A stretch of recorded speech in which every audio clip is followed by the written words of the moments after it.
Walthamstow, a busy suburb of East London, an area with a fascinating history. Since the Government Act of 1963, it's been part of the London Borough of Waltham Forest. Those not familiar with the area may only associate it with the northeastern terminus of the Victoria line.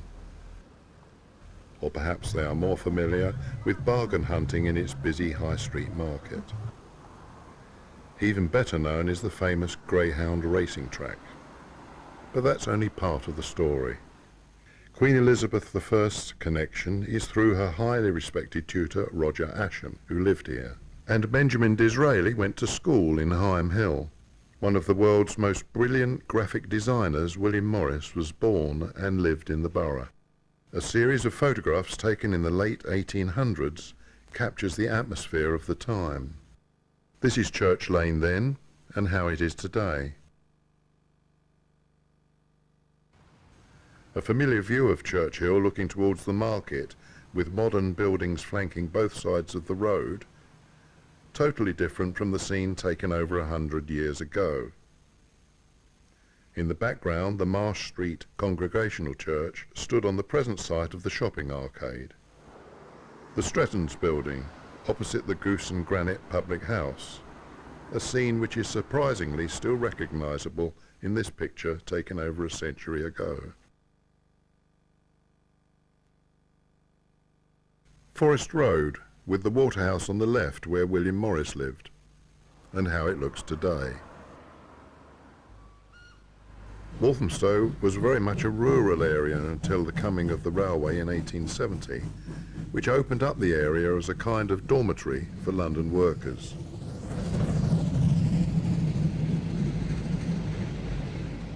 A journey of less than 30 minutes made it possible to live in the suburbs and work in the city. The population escalated from 4,500 in 1850 to almost 133,000 in the 1930s. To accommodate this increasing population, a prominent local family, the Warners, built huge estates of houses and flats, which were made available for rental at very reasonable rates.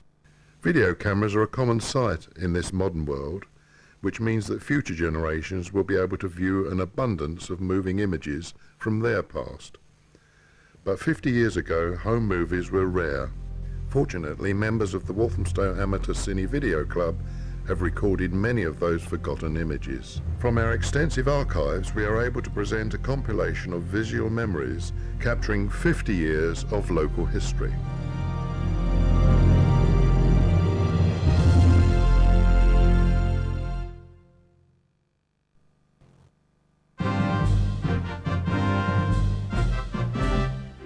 The borough's coat of arms bears the inscription, "Fellowship is Life," a motto taken from the writings of William Morris.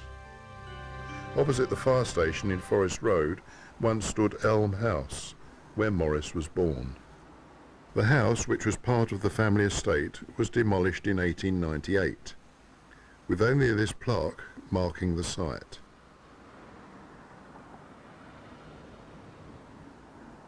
Further along Forest Road stands the Waterhouse, where both the publisher Edward Lloyd and William Morris once lived. Displayed in the gallery are many original documents and revolutionary designs created by Morris. Recognising the poor quality of contemporary furnishings and fittings, he helped found the firm of Morris, Marshall, Faulkner and Company, which produced furniture, fabrics, wallpapers, and even stained glass.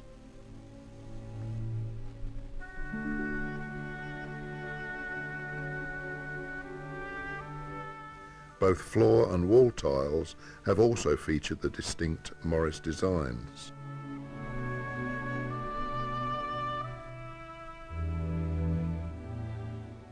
In 1861, Morris began writing The Earthly Paradise. Apparently, he often wrote whilst weaving fabrics, which may account for some of his poems being so long.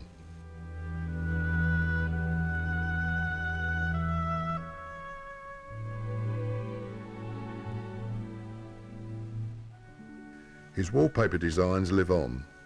their subtle and pleasing colours still popular to this day.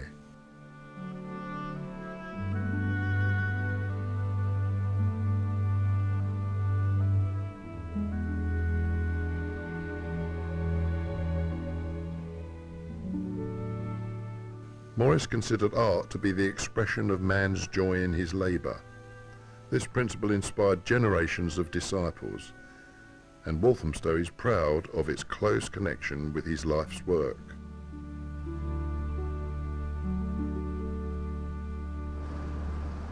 Many service and manufacturing industries flourished here, ranging from filmmaking to brickmaking. It's amazing to think that the very first British-powered flight took place here on Walthamstow marshes. A blue plaque is displayed over the railway arch where the first plane was built by Elliot Verdon Roe, who first became interested in flight when he watched a graceful albatross flying while he was serving in the Merchant Navy. His No. 1 triplane only made a short flight, but still afforded him a respected place in British history.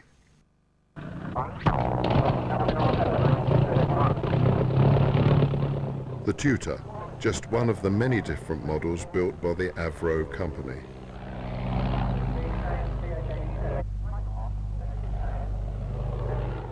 Perhaps the best remembered Avro design is this faithful old warhorse, the Lancaster Bomber. The old Bristol box kite also has a strong connection with the borough, since it was originally known as the B&C box kite. It was manufactured by British and Colonial, who also operated a film production company, the British and Colonial Kinematograph Company.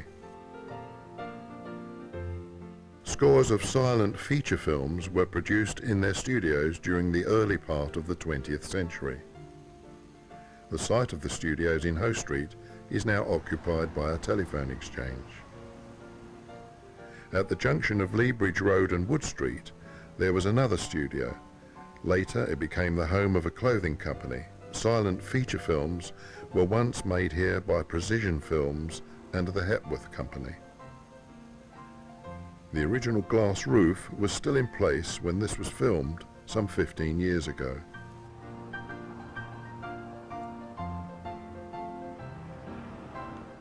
Today, there's a modern block of flats. One wonders whether the present occupants have any idea of the fascinating history connected with the site.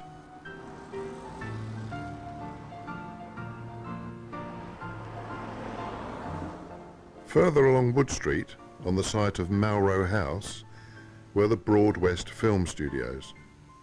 Again, many early silent movies were made here. Some are still preserved by the British Film Institute. In Fulbourn Road is the Goss Industries building, which was once the home of the Ensign Camera Company. It was a huge site. The main building originally had only 2 stories. A vast number of cameras were produced here, including the famous Ensign Full View, well known for its large, square viewfinder. In its day, Ensign was the biggest camera manufacturer in Britain.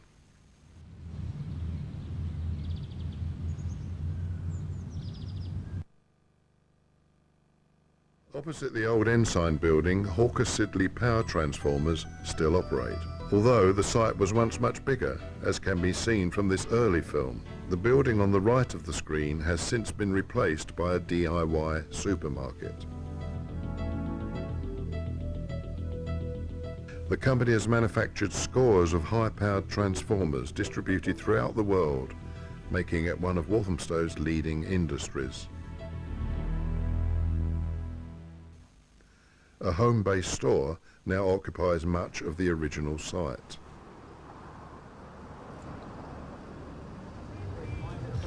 High Street, being 1 mile long, is the longest permanent street market in Europe and still offers a host of different bargains. It was originally called Marsh Street, as it ran directly onto Walthamstow Marshes at Coppermill.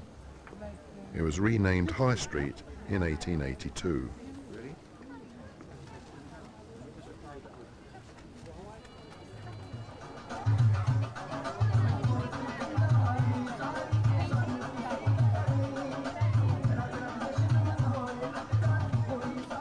Seeking out a bargain can be very rewarding, although prices are just a little different from half a century ago.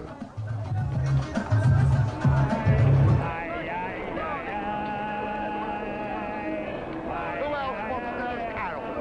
For £4. All right, we'll just put Nurse Carol down and get on with the alarm clocks. I believe there's only 2 left.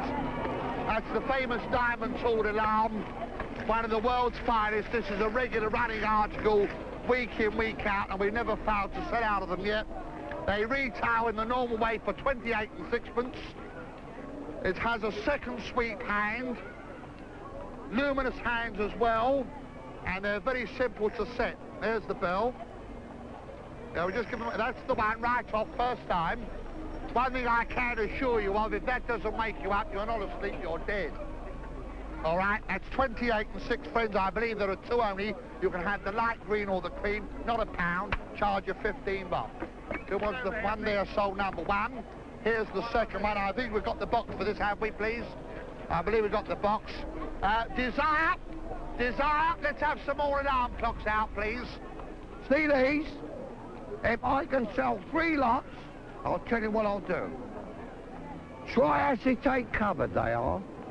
That's for a double bed. List price, as you can see, is $7.19.6.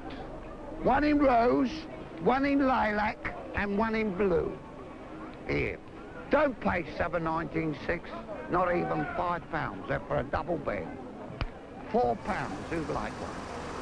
Don't say that.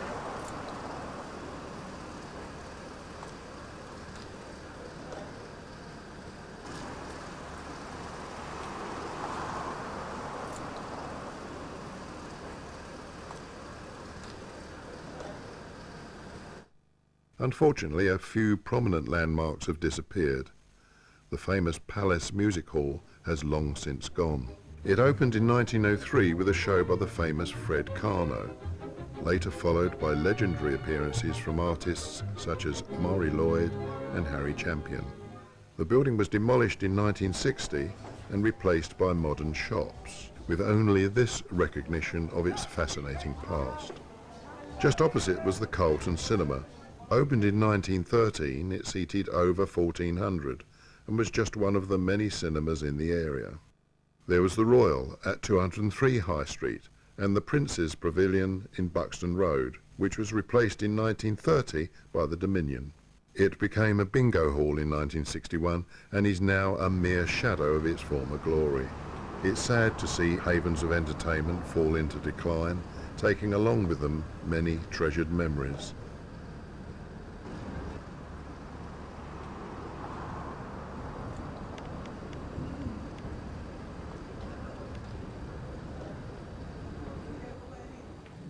This building just off Wood Street in Marlow Road was once the Crown Cinema.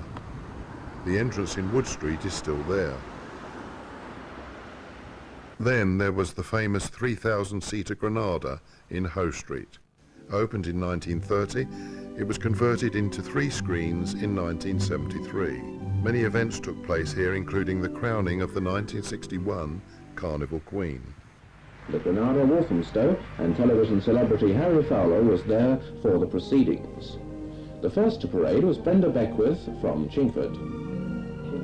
Number 2 was Doreen Birch, a Walthamstow entry. This competition was organised by the Guardian newspaper in conjunction with Granada Cinemas. The selection was made from the 12 finalists. Next, from Hyams Park, comes Frances Burton.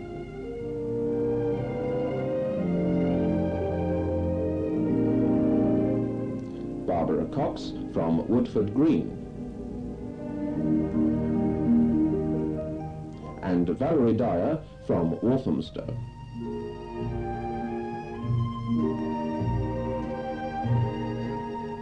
One more Chingford entry, Miranda Gatcombe.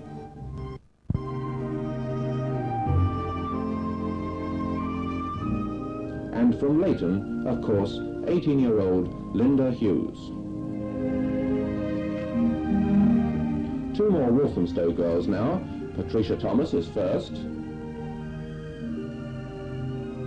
and Diana Ward is second.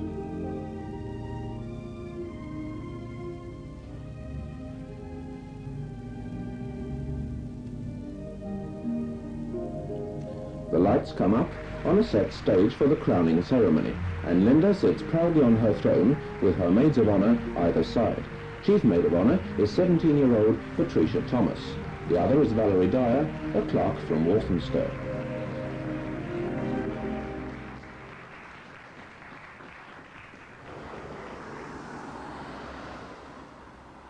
The Granada stood on the site of the Victoria Hall, which began showing films at the end of its life. The name still lives on through the Victoria Public House next door, although the cinema has changed its name and image yet again, and is sadly now showing signs of wear and tear.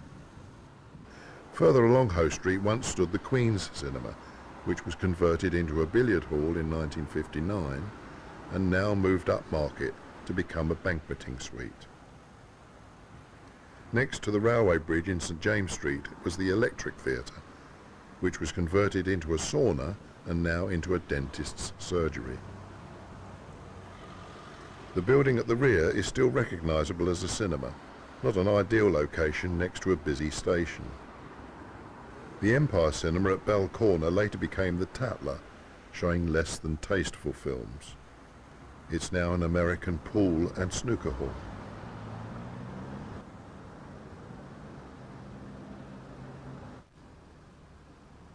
Back in High Street, it's refreshing in these days of constant change to find that the Manze's Eel and Pie Shop is still there, providing a substantial meal in a pleasant old world atmosphere.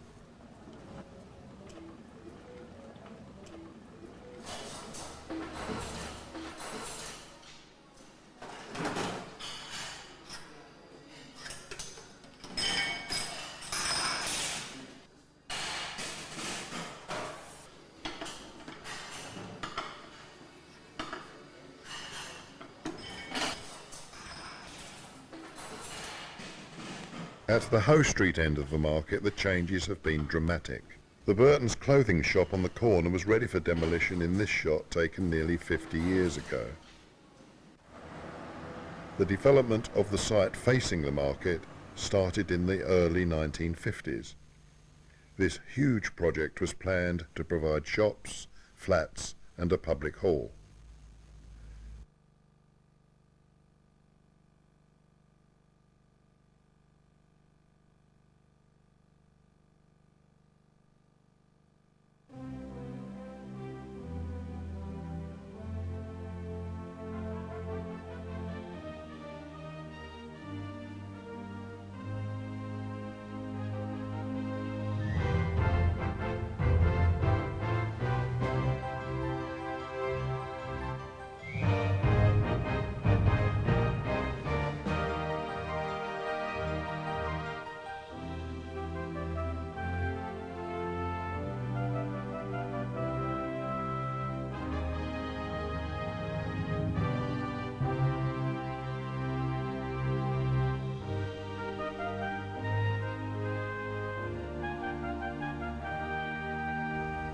The public hall was named after Ross Wilde, a prominent local figure.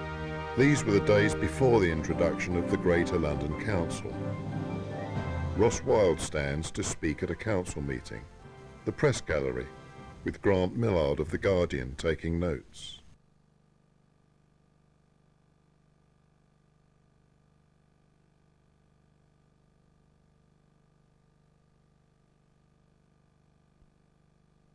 Lady Mackenzie was also an important figure in the borough. Matters concerning the council included the rehousing of residents living in these well-remembered structures, the prefabs. These stood at the rear of Lloyd Park.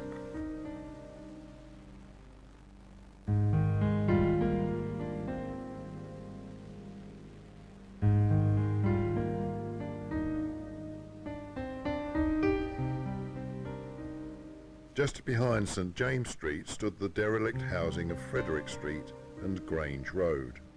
This area was much overdue for demolition and redevelopment.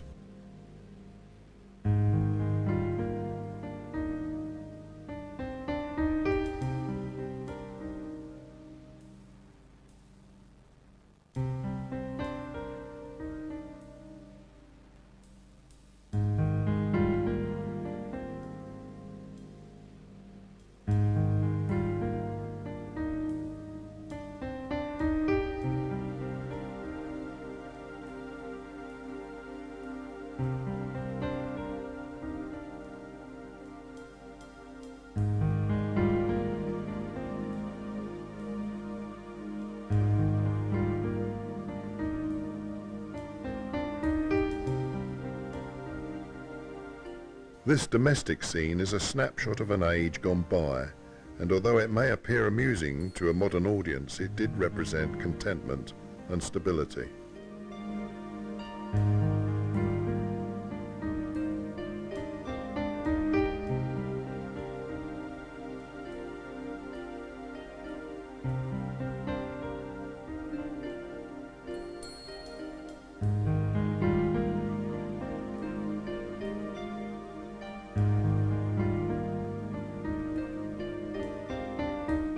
In stark contrast to the previously outdated accommodation stands the new development at Grange Road. And this is the Prospect Hill estate.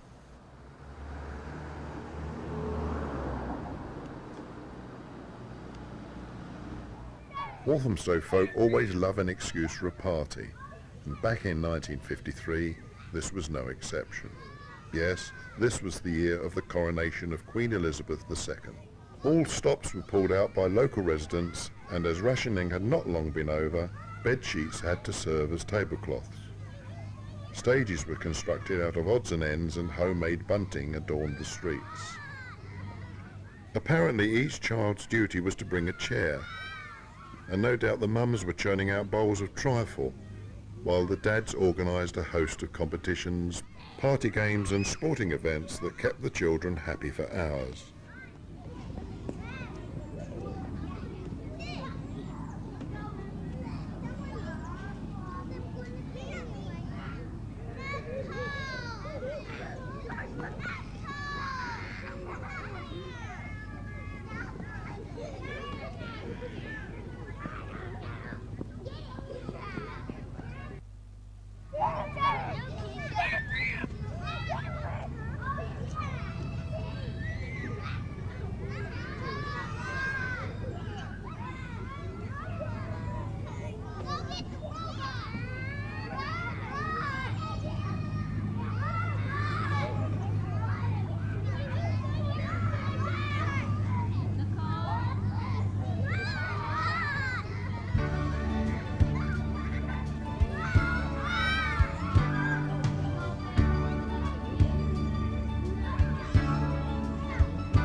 The local MP for the borough from 1950 until 1955 was Clement Attlee, who attended this happy event and gave a speech to the crowd. He was Prime Minister following the end of the war until 1951, so it's surprising that such a high-profile VIP should be driven away from the event by his wife, with no police outriders or heavy security. Times have really changed.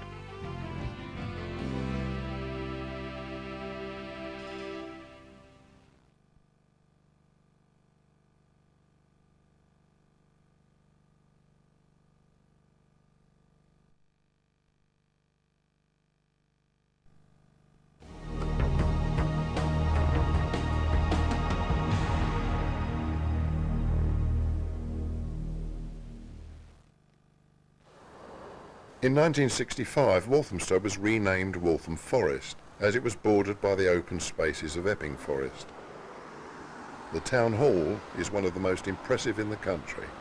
The nearby assembly hall is regularly used for orchestral recordings, as it's renowned throughout Europe for its superb acoustics.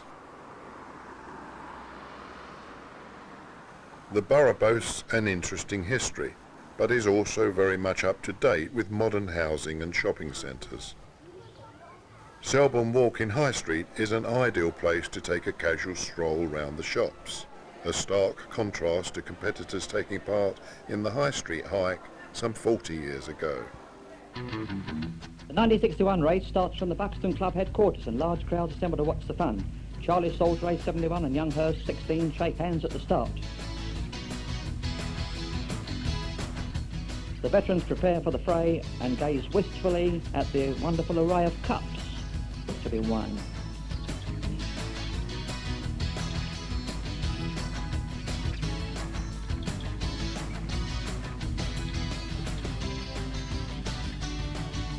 Alderman Redhead MP, Mayor of Walthamstow, calls the competitors to the line, and they're off for 9 arduous miles. Now the youngsters enter into the battle. And the main body of competitors set off at a cracking pace. You men just wait and see what's coming next. We women will show you how. Here's the grammar, legs 11, bingo! And we're rearing to go. Dressed to suit the occasion and all. Collection box, of course. We've got to make some money somehow. And they're off. They've slowed down a little here. I wonder if they'll make it. Here you see them approaching the top of High Street. This is Mrs. Briscoe, a fine shot of her striding out. More competitors keeping up the hot pace. This is the bottom of Church Hill, just turned into Hoe Street. She's enjoying herself. Only the cameraman knows the secret of that remark. And here we see Mrs. Briscoe coming in to win. The winner of the 1961 Ladies' Hike. More competitors streaming in. They still seem to have enough go in them to do it again. Now that's the casual way. But I bet she's still glad to be home. Oh, my feet. Good Lord. Still they come.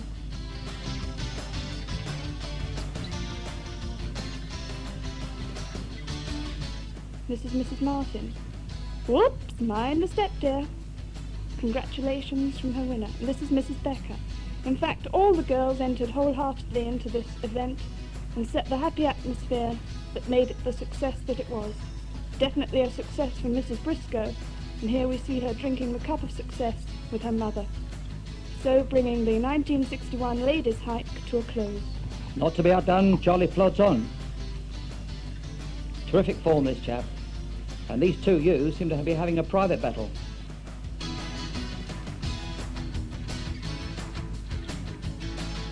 Now at Boundary Road we see Fred Herbert and Pat Carey leading the field with only inches between them. This is Fred Duncombe, guest from a neighbouring borough, who entered just for the walk.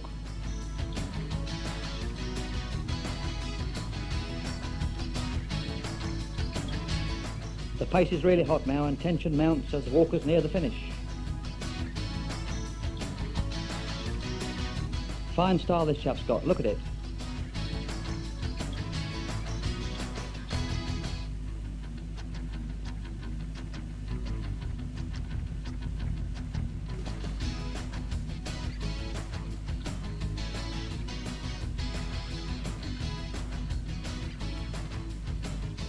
Fred Herbert crosses the line to gain the Premier Award. Second is Pat Carey. And both agree that was great fun, but really tough going.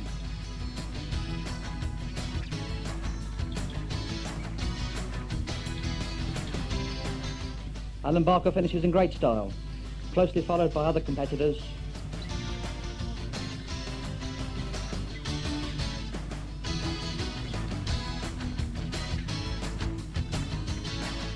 Pat Carey thanks the organisers, while Fred has a welcome drink.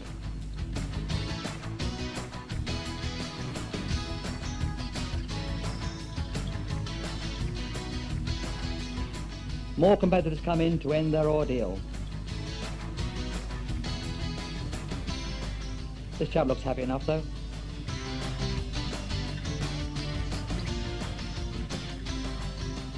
And now here comes Charlie, still able to dance his way in after 9 arduous miles. What a wonderful exhibition from a grand lad.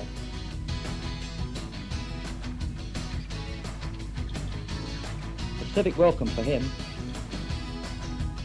And now with the presentation of awards, competitors and officials say farewell after 9 arduous miles.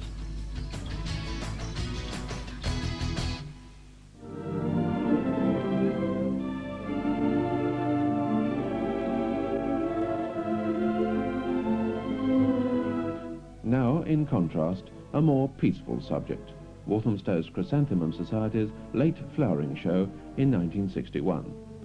This one, held at the George Monod School, was officially opened by Lady L. Warner. Also present was Sir Henry Warner, Alderman and Mrs. Baldwin, the late Lady Mackenty, and other well-known local officials.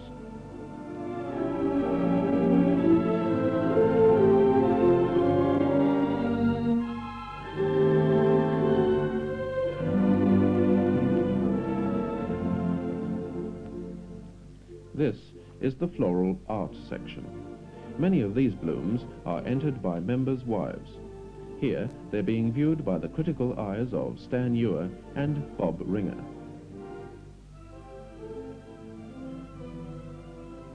Judge Mrs. K.O. Collins views an attractive arrangement.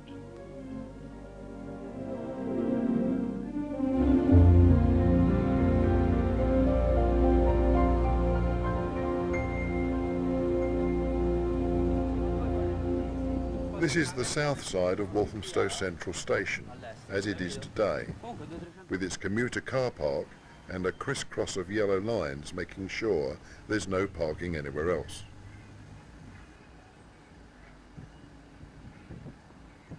Quite different from the scene half a century ago when hardly a car was to be found and parking meters weren't even invented. These were the days when this was simply Hoe Street Station, with steam trains puffing their way to and from town.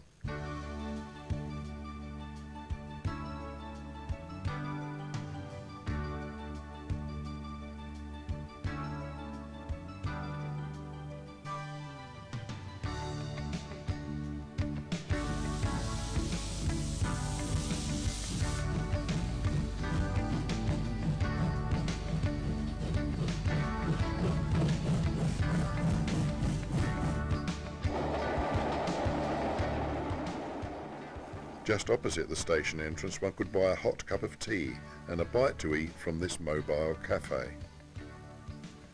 The wagon was designed to be horse-drawn, but here it was the owner, Jim Rampling, that provided the horsepower.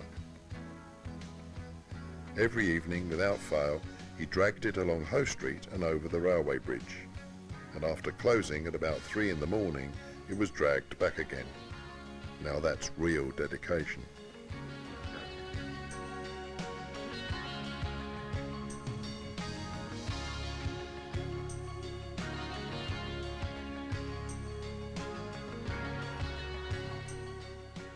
This occasion was the final farewell to Jim on his retirement in the late 1950s, after providing a friendly service for so many years. In 1968, the fully computerised Victoria line was born, making Hoe Street Station into the new eastern terminus of the underground system.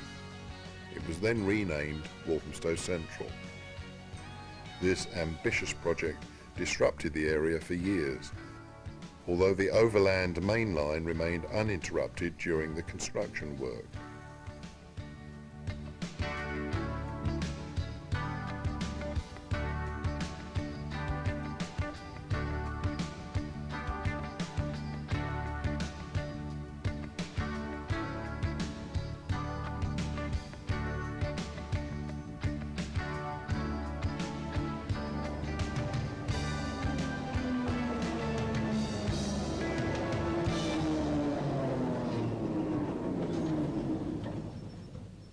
After opening, the line serviced 6 stations, only running as far as Highbury and Islington.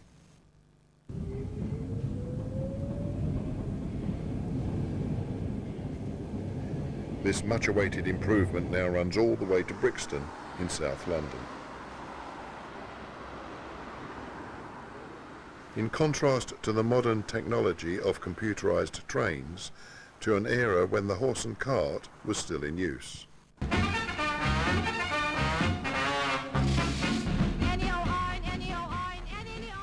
This memorable scene in Chelmsford Road was well before the days of driving the car to the local dump. You look neat, talk about a treat. You look dapper from dapper to your feet. Just a style, brand new child, and if I know the old green tie on, but I wouldn't give it up a square watching. Oh, iron, oh, iron. I never seen a donkey drop dead. And while we're looking at old technology, here's a film of the rates office in 1955 BC. That is, before computers. However, in its day, this was regarded as state-of-the-art equipment.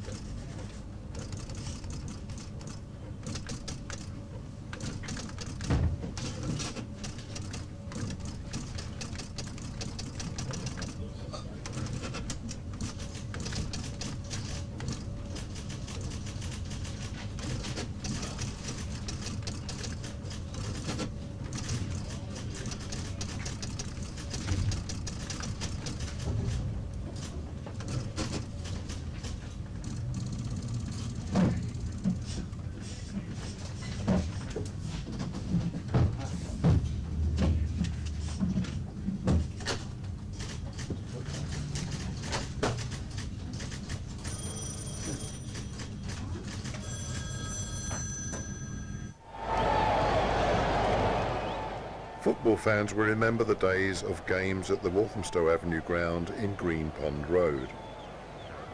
Formed in the 1890s by old boys of Pictorial Avenue School, it was originally called Avenue United. This was then changed to Walthamstow Avenue, under which name it became famous, and at one time won the FA Amateur Cup at Wembley against another local team, Leighton.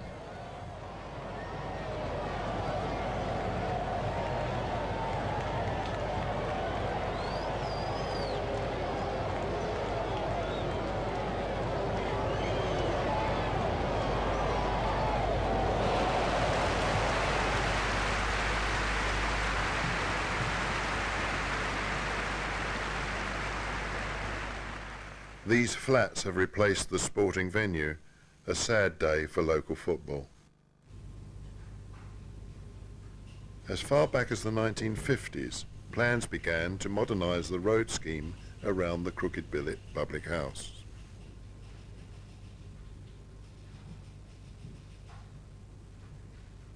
Many will remember the pub on the roundabout.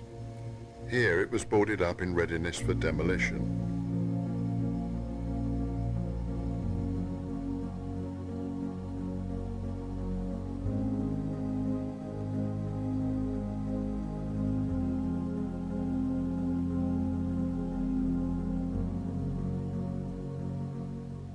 The old Crooked Billet stood here in front of the church, although now the whole area is totally unrecognisable. First, work had to start on supporting and building bridges for the railway that couldn't be diverted.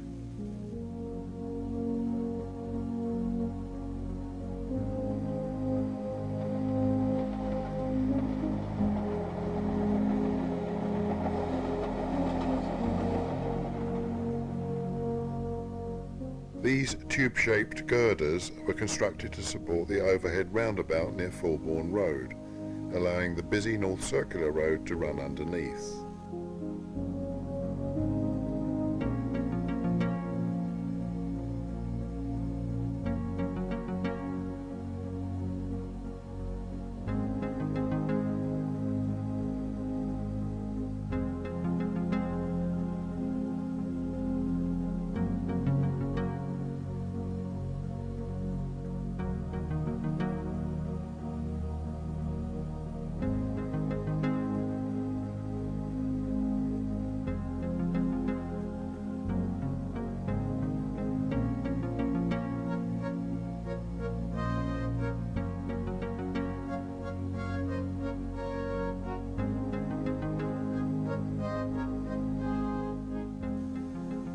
This massive project began in 1990, causing major traffic hold-ups, but it was all worthwhile since it has revolutionised traffic flow in the area.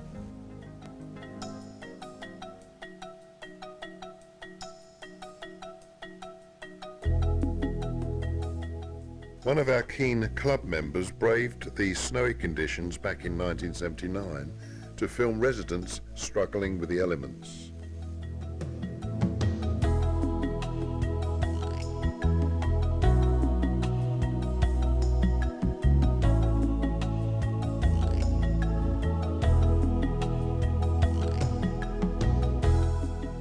The bad weather did cause much disruption, but it also turned Walthamstow into an attractive picture postcard scene.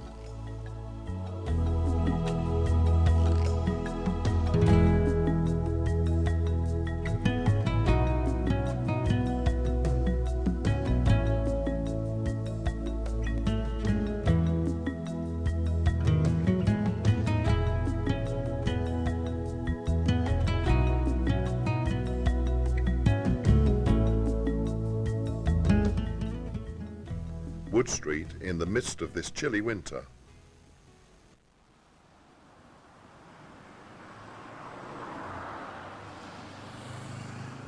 For decades, the Swan Public House has been the starting point for the famous Wood Street Walk.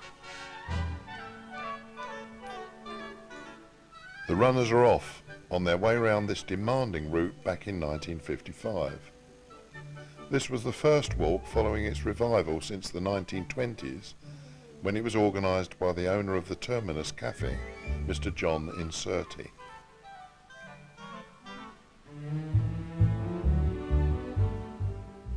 In those days, only residents living within a half-a-mile radius of Wood Street qualified for entry. It used to be held on the Sunday before Christmas, with the first prize being a Christmas dinner and a hamper.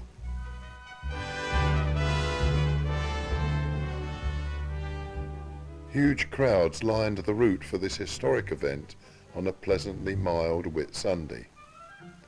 Now entries qualify from any part of the borough.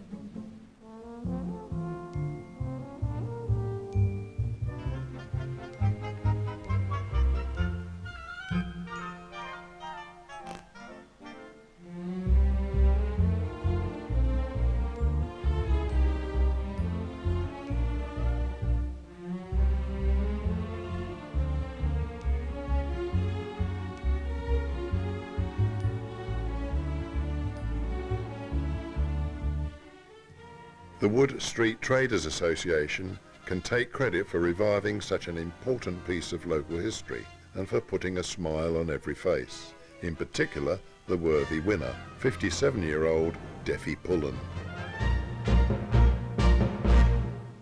On now to 1962 and the annual carnival. Here the floats wait outside the town hall in readiness for the start of the procession. The weather was kind, which brought out the crowds.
The years of hard work in preparing for this popular event paid off, making it a huge success.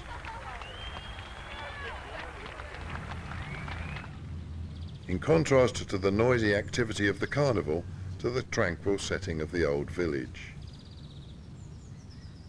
This could be a scene from a remote country hamlet, centred around St Mary's Church and alongside quaint tradesmen's cottages.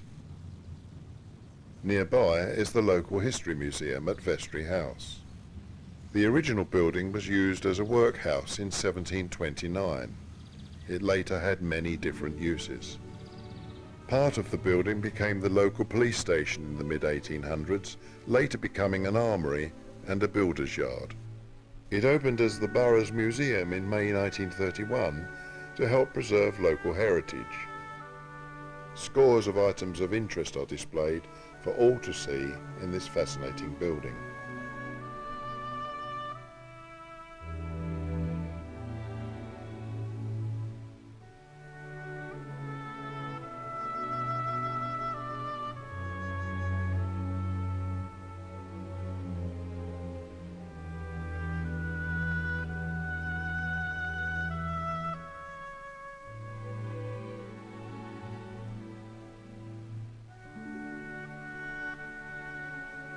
An early photograph shows engineer Fred Bremer on the left of picture next to the car he built in 1892. The museum are proud to have this vehicle on display, which was entered into the Brighton Veteran Run in 1964. The early morning start was from London's Hyde Park.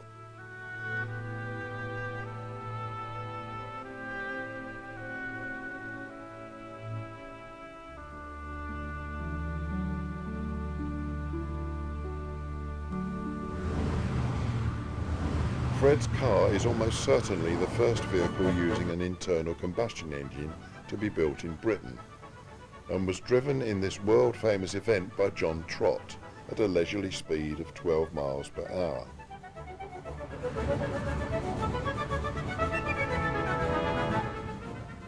There's bound to be the odd breakdown. Our Bremer also had its problems and was given a helping hand by onlookers.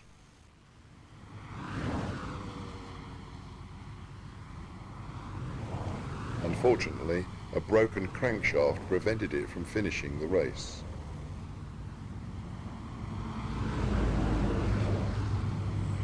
The council's transporter came to the rescue. However, the following year the car successfully completed the race. A proud day for Walthamstow. Another popular local event is the annual Village Festival. This one in 1991 was the fourth to be arranged. The first festival took place in 1988 and was the brainchild of local man Dave Millard, his aim being to promote involvement in village life. Small demonstration just around the corner. Well, actually quite a large demonstration. Here is a dance of grace, power and beauty, and I'm doing it, right. As well as the many stalls selling arts and crafts, there were dancers, musicians, demonstrations, displays, and even film shows by our CineVideo Club. And if you believe that, you'll believe it.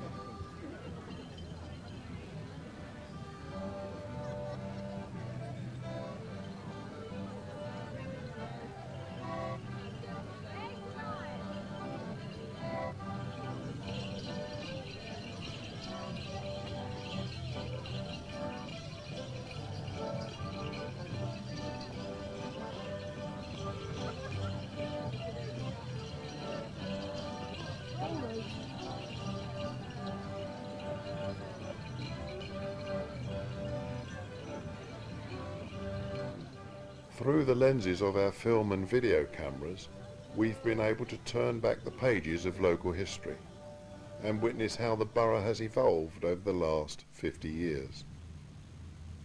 We hope that pleasant memories will have been revived and that Walthamstow will continue to thrive in the years to come.